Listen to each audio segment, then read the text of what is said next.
കഴിഞ്ഞ ആഴ്ച ചെലവ് കഴിഞ്ഞു പോയത് അങ്ങനെയാ. 10 കണ്ടു എത്ര നാളെ ഓണത്തുമ്പി ഉണ്ടോ?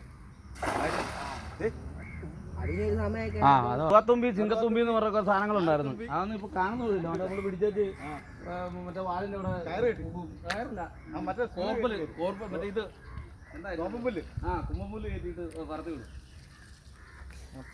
കതിര കതിര കതിര ബൾബ് കത്തിയല്ലേ എടുത്തോ.